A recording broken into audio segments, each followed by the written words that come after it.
Oh, hey Adam, how are you today? Yeah, not bad.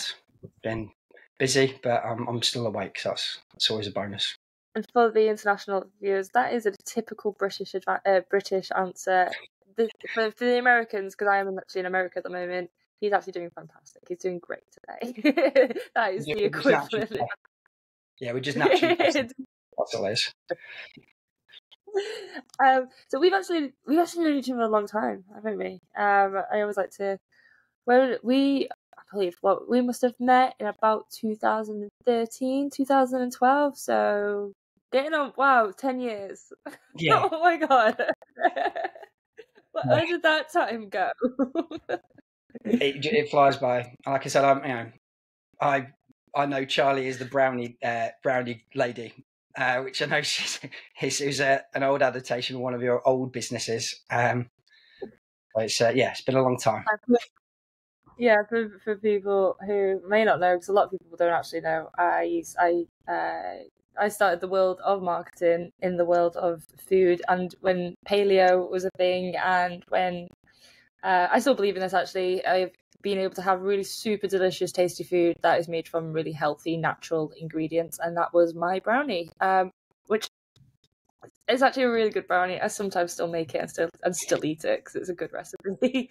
But I have moved away from the food industry, and all of that world. And you have it as well. So, what is it that you do now?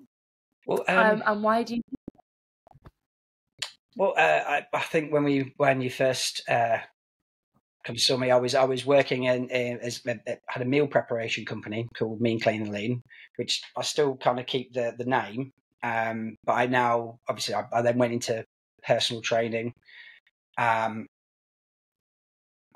the simple fact I was trying to balance the two together, which, as you know, with business, you know, there's only so many hours in the day. I kind of burnt myself out trying to run two, and decided to kind of stick to the personal training and develop that side of my business. And that was about probably 8 years ago. Again, time flies. I now, as well as being a personal trainer, I also project manage gyms for a company called Rise Homes, who have gyms in residential facilities, and run their facilities for them. And also do a lot of work with clients with mental health issues, and getting them into the gym and utilising fitness to help them get better, basically. So that's me. No, I absolutely love it. I'm a big advocate, especially for people who speak to me, that how doing sports, doing any form of exercise that you love. I always say that doing exercise, any kind of exercise that you love, it massively improves mental health over using medication. So I've always pushed through that as a message. Now, you're now in this world where you're project managing for gyms. Is not something that you've always done. You passionate about personal training, and where does your passion for mental health come from? From my own personal experiences, I've always had what I thought was quite severe anxiety, but it came from a place of that I now know as undiagnosed ADHD. So because of that, the gym environment actually for me for a long period of time was quite daunting and scary. So my passion is to try and do the same thing as I had a personal trainer help me called Sian Ripley, who made me realise it probably wasn't as a scary place as I expected it to be. And I try to kind of do that with my clients, make an environment that they may deem to be intimidating and male dominated and quite scary, a place for them to actually have a bit of sanctuary rather than the opposite of that. Yeah, that makes complete sense. It's how I found CrossFit, because I struggled because I've always liked doing weights, and you'd go into the weight area as a female, and I am definitely talking 10, 15 years ago. And you generally just got to get stairs, and it was just the atmosphere wasn't quite right. And yeah, it takes a little while. Don't necessarily know much about ADHD, and the positive and negative effects that comes with that. What are some of the pros and cons of ADHD when it comes to business? Well, the benefit is we tend to be the most creative people within a business, or we also do make up. I think we'll make up something like 80% of the entrepreneurs in the world at the moment. Because we have the ability to, because we're constantly thinking of multiple ideas and things at all times. We're very good at adapting to situations, being able to see other avenues within kind of business. The disadvantages are the fact that what we sometimes lack is organisational skills. So most of my love in business has been finding ways of structuring my week and all the things that I have to do. So Monday as a package has been pretty much my main saving grace for a long time. Plus my fiance who does my admin.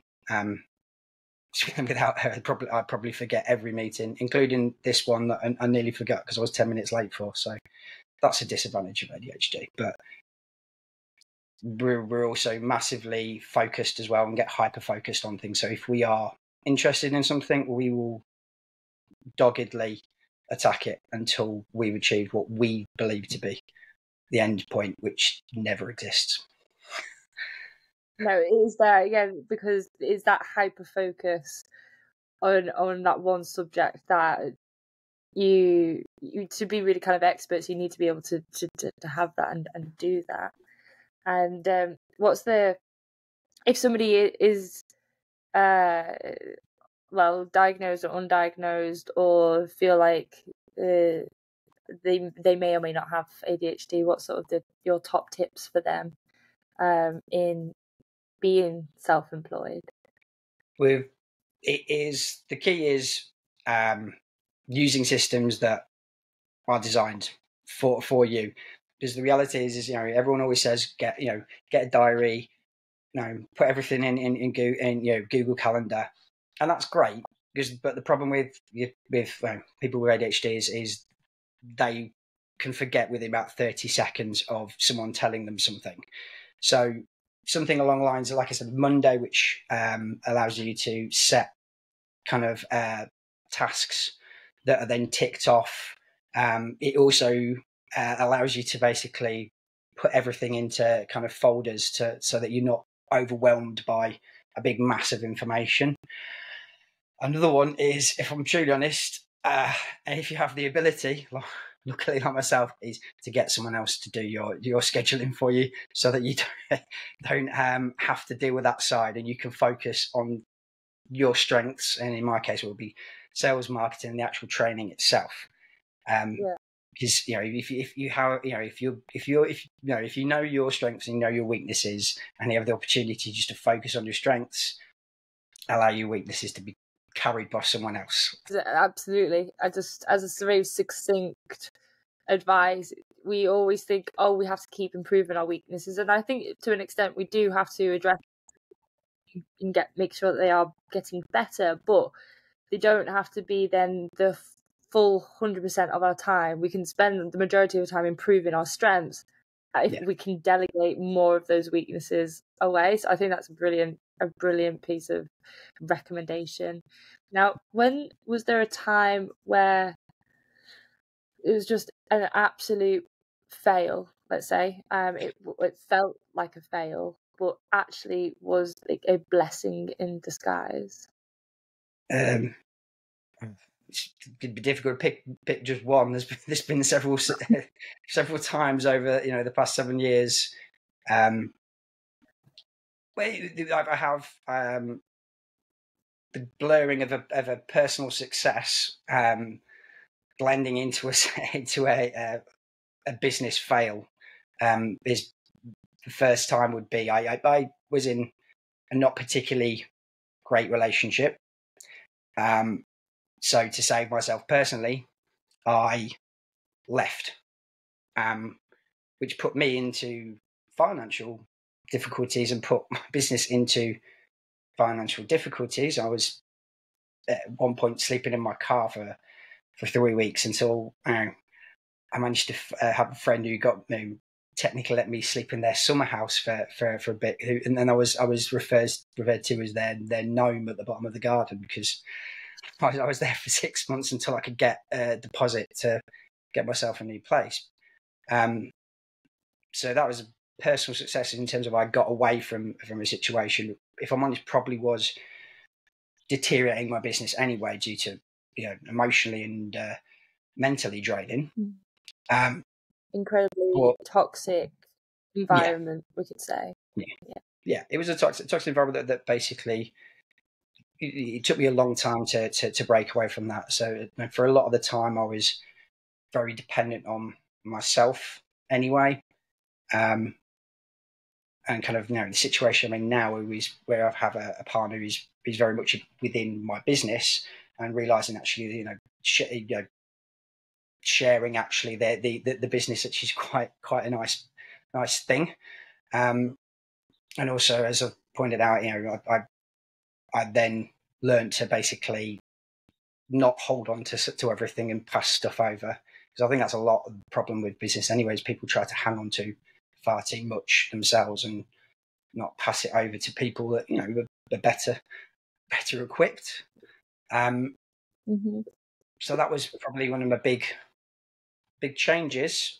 Then, but again, I recovered quite from that, because again I was in a more positive environment, so that it allowed me to dig deeper and hunker down and just push forward the business without having any other extraneous problems that I had to deal with. So I'd say it was a negative but a positive in that aspect. And then I think everyone had the same problem within my industry when COVID hit, in terms of the inability to do their job the way it was originally intended. And lots of people not really understanding how personal training works. Saying, "Oh, well, I'll come back when things have settled down, when things have come back to normal," not understanding that they have they're furloughed and haven't getting paid while they settle down, whereas I rely on that money to live. I lost, I think I worked it out a while back, I think I lost 60% of my clientele base in the space of 3 days. And the ones who stayed, obviously.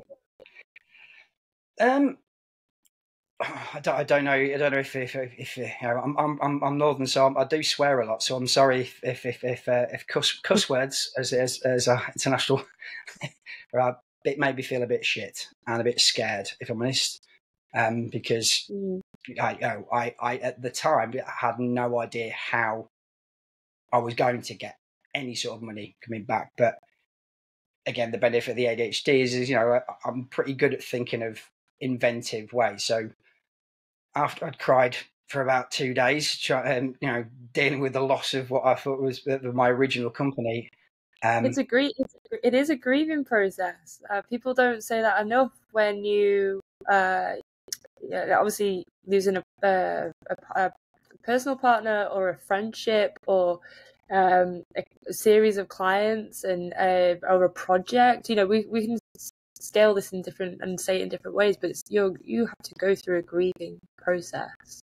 Don't always think it is the 5 days, 5 stages of 5 stages of grief, but I do know sadness, crying, anger, negotiation, and then acceptance.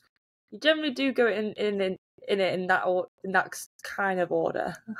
Yeah, the lucky thing about ADHD is because and everything's speeded up, so all that was done within one evening. Because I speed through everything quickly, but once that had set in, it was then right. Let's look at what I am allowed to do. Let's look at what others are doing, and find a way through it. So again, like with everyone went on to online. I did go into online, but I also looked back at some of their businesses. I relaunched the meal prep business again, but not just in terms of selling meal prep, relaunching the recipes and stuff so people can make at home. I think I did what a lot of people did, which is grind at that point, using the old you found a way to flip and do what you could to get yourself through COVID. And I know a lot of businesses that didn't manage to, because they just sat and and thought, well, it will be fine when you get to the end. That's one thing I've never done. If a situation comes in front of me, the solution is found and has to be found quickly. I absolutely agree. We lost a huge. We had a basically incredibly similar experience where I always describe it as the rug gets taken from under your feet, because that's what it feels like. You feel like you're quite steady and sturdy, and then whoomp, like the carpet goes, and you're like, whoa, what happened here? And the saving grace was we just grind. I was working every hour I could possibly work. And the only thing that really saved us was other marketing agencies decided to furlough. They decided to go for the furlough approach.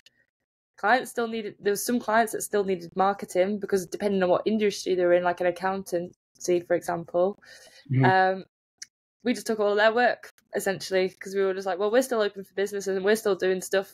We'll do it, and so I always do something to be said about in really crappy situations, about keeping your head above the water, and just head above the water and head down, also to speak, just to keep grinding and pushing through, because you don't know what new opportunity is going to come and come your way. So I think that's a really good point you've mentioned. I had a friend who does SEO, so it's within your sphere, and he pivoted and went, right, who are the main companies that can keep running. He's now working almost predominantly with builders and people in the construction industry, because they were the only industry that were allowed to keep going, so they still needed to promote their services. So he went from working predominantly with the hospitality market, and he's now flipped, and he now works almost predominantly with trades, and because of that fact, because he went, right, I need to find an area that I can use, and I think a lot of businesses I know actually have then not reverted back to their original business. Some have continued with their flip, basically. Yeah, which is good. Well, we're one of them as well. This is how we ended up working very much in the fintech, embedded finance, blockchain technology software. For people who don't know the agency, that's what our big specialist is, and our other specialism is high growth investment startups. We would never ever have got into those two industries if it wasn't for COVID, because then they're the two. They're exactly the two industries that we started around the summer of lockdown, because they were the ones that have money, and that we actually found we were really quite passionate about it and very good at it as well. But I would never have found it if it wasn't for COVID, for sure. And I would say another thing would be for me is, I'm a bit older than you, Charlie. So I'm 41, and the technology before COVID was not necessarily my thing. If I'd lived without social media, I would have done. But I heavily invested and put a lot more of my learning into utilizing tech as well, because I could see that if we got yourselves into the situation again, that was where the growth was going to be. So I wouldn't have, because I have now. I use a third party, but I have my own application I work more with my online presence than I would do face to face now. So it's Well, also you make a really, really good point there. So you recap a little bit on the journey. You recognize that you were in a place, an environment which wasn't necessarily, which was toxic. Say what it is. It was toxic. You had the bravery and the courage to go, no, I need to step away. I need to step away from this. For we only have one life, and you do have to look after it. Then over that period of that new journey you were stepping out to, experienced a number of what felt like fails at the time, which turned out to be these big successes. And now you're in this great place. So how is that then now looking towards the future? How is that, like you said, you mentioned there about you now mitigate more risks. You're looking at what things can I put in place now which will help me be better in the future. Is that a symptom of how you've now changed your mindset from going through those experiences? I think it's not necessarily the mindset. It's more being. I think I'm more aware of my own industry than I was previously. I think I was.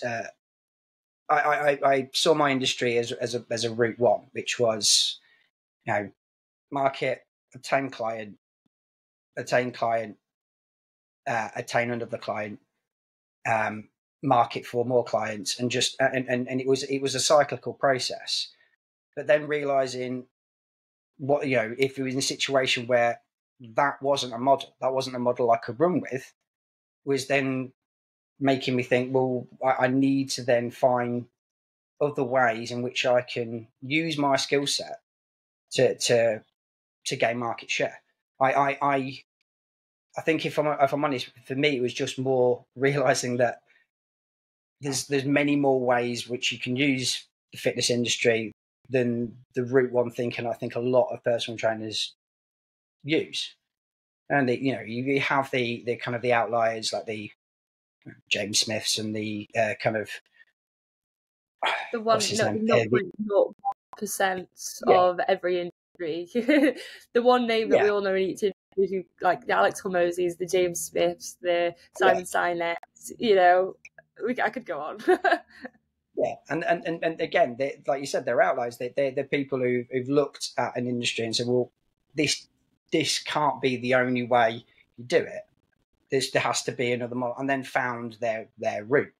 And I think for myself, that's why I've looked more at joined with the partnership with Rise, because I see that the in terms of being in control of your own facilities, I'm in control of maybe, because I'm now in the process. I've got a recruitment day coming in the mid of September for 2 personal trainers for my Sheffield facility, that will be employed by myself as freelancers.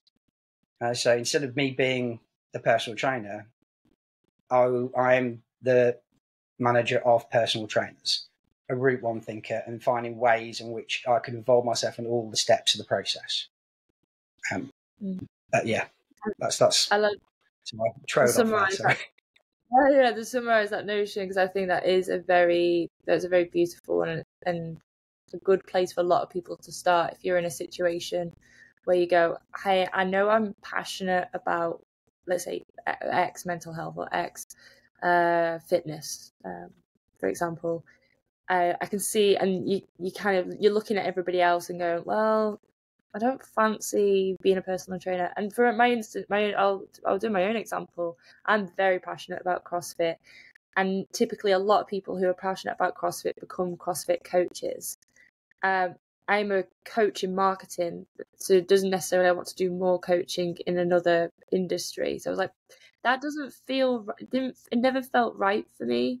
And then an opportunity for me to be head of marketing in CrossFit, and I went, right, this feels right for me. I'm in the CrossFit world where I want to be, but I'm doing the thing that I really my other thing that I'm really passionate about, which is marketing. And it's unusual, it is different. Not everybody gets the opportunity down that road, but it's a different angle to be in the passion place that you want to be, but not to do the same as everybody else, to go against the status quo. So I absolutely love that. And now just one final question. What is one thing that that somebody can buy from you that is under £100 that would add a ton of value to their lives? Depending on their whether they suffer from mental health problems, I have my Light the Way Academy, which is £30 per month, which goes through helping them use exercise to help them deal with their mental health symptoms. Other than that, if they wanted to learn from our programming and nutritional expertise, I have an app, as I mentioned, is £10 per month. That's perfect. So we'll make sure to put all the links in below, because we stream everything on Spotify and on YouTube, so that people can get access to them and check it out. I know, the more you do sports, the more endorphins you get, the more addictive it is. And if you're doing it with friends and you're doing it in some kind of exercise, whether that's a competitive frisbee or roller skating or going to the gym, CrossFit, swimming, whatever it is, you're doing it with friends, doing it with people, you'll just want to do more of it and you'll feel great because of it. Well, thank you so much for coming on and your time today, Adam. Always a pleasure and always great to catch up with old friends. I hope you have a great weekend ahead of you. I hope so as well. I'm going to be working like most self-employed people do. Yep, back to the grind, but that's where obviously we do it because it's passionate, we love it, and we won't choose any other way. So thank you so much. No problem. Thank you.